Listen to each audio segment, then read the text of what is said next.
आज Doubtnut app download करें। Doubtnut पर अपने सभी गणित, रसायन विज्ञान, भौतिक विज्ञान और जीव विज्ञान के डाउट्स का करो सफाया। बस प्रश्न की फोटो खींचो, एक ही प्रश्न को क्रॉप करो और तुरंत वीडियो सोल्यूशन पाओ। अभी डाउनलोड करें। क्वेश्चन हमें गिवन है कि एक पारदर्शक गोले का अपवर्तनांक जिसे अगर हम म्यू के रूप में प्रदर्शित करें तो उसका मान हमें पूछा जा रहा है कितना है, जिससे कि एक अनंत दूरी पर स्थित किसी वस्तु से उपक्षीय किरणें जो होती हैं या वस्तु से निकलने वाली किरणें जो होती हैं वो आपतन बिंदु के सामने वाले पृष्ठ के शीर्ष पर फोकसित हो जाए उस गोले में। तो ये हमसे प्रश्न में पूछा जा रहा है। ठीक है, तो इसके लिए हमने क्या किया, इसके लिए हम ले लेते हैं एक पारदर्शी गोला। ठीक है, कुछ इस तरह से पारदर्शी गोला ले लिया और मुख्य अक्ष की स्थिति हमने कुछ इस तरह से ले रखी है। ठीक, अब हम यहाँ पर बता रहे हैं कि जो गोला है, गोले का केंद्र जो होगा वक्रता त्रिज्या के रूप में होगा। अगर इसे आधे गोले के रूप में अगर हम लें, सी से प्रस्तुत करेंगे। अगर इसे हम दो भाग में बांटना चाहें तो यह पहला भाग हमारे पास होगा और ये हमारे पास दूसरा भाग होगा। तो पहले भाग के लिए अगर उसके ध्रुव को कहें उसे P1 के रूप में प्रस्तुत कर देंगे, दूसरे भाग के लिए उसके ध्रुव को P2 से हम प्रस्तुत कर देंगे। ठीक है, अब हम ये मान के चलते हैं कि इस गोले के लिए उसकी त्रिज्या कैपिटल R से प्रयुक्त हो रही है। ठीक है, तो हम इनके बीच की दूरी को देख लें तो उसकी त्रिज्या यहाँ पर हम दर्शा देते हैं कि वो कैपिटल R के रूप में प्रदर्शित की गई है। अब जैसा कि बोला है कि अनंत दूरी पर स्थित किसी वस्तु से उपक्षीय किरणें या उससे निकलने वाली जो किरणें जब यहाँ पर आपतित हो रही हैं तो देखिए कुछ इस तरह से यहाँ पर आपतित होंगी। पृष्ठ एक पर आपतित हो रही है, मान लीजिए वो बिंदु आपतन बिंदु ए के रूप में है यहाँ पर। ठीक है, तो हम जानते हैं कि देखिए ये कौन सा माध्यम हमारे लिए, पहले तो वायु का माध्यम है, वायु का माध्यम है और ये हमारे पास कांच का है, गोली है तो कांच है। कांच के लिए अपवर्तनांक का मान ज्यादा होता है। अगर अपवर्तनांक को म्यू डैश के रूप में प्रदर्शित करें, वायु के लिए अपवर्तनांक को म्यू के रूप में हमने प्रदर्शित कर रखा। जब कोई प्रकाश वायु के माध्यम से कांच के माध्यम पर, मतलब विरल माध्यम से सघन माध्यम पर अगर जाती है तो अभिलंब की ओर थोड़ा सा झुक जाती है।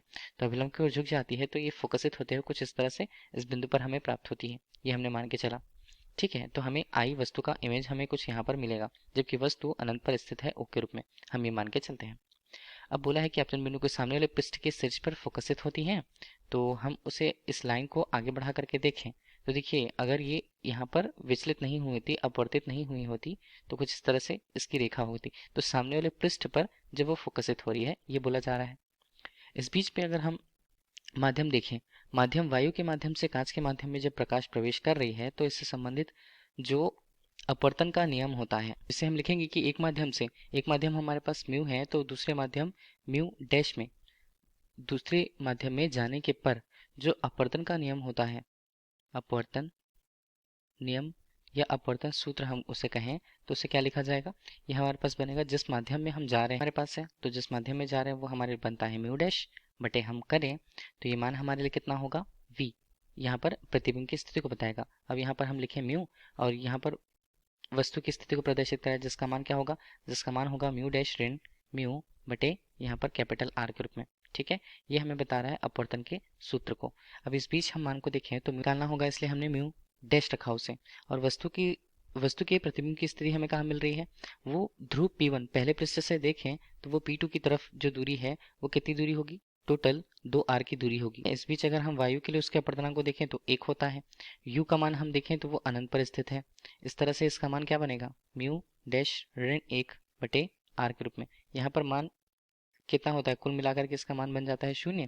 अब यहाँ पर हम देखें तो म्यू डैश बटे 2r बराबर होता है म्यू डैश ऋण 1 बटे r के रूप में। तो r और r के मान यहाँ पर कैंसिल हो जाते हैं तो यहाँ पर मान क्या बचेगा, ये हमारे पास बनेगा म्यू डैश और ये बनता है 2 म्यू डैश ऋण 2 के रूप में। ठीक है, अब यहाँ पर मान को देखें तो कितना बनेगा, 2 हमारे पास होता है और ये म्यू डैश के मान को प्रदर्शित करेगा।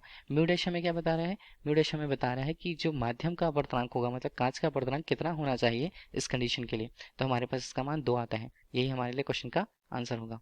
Thank you. कक्षा 6 से 12वीं से लेकर नीट, IIT, JEE वो एडवांस के लेवल तक 1 करोड़ से ज्यादा छात्रों का भरोसा। आज ही डाउनलोड करें डाउटनेट ऐप या व्हाट्सएप करें अपने सारे डाउट्स 8400 400 400 पर।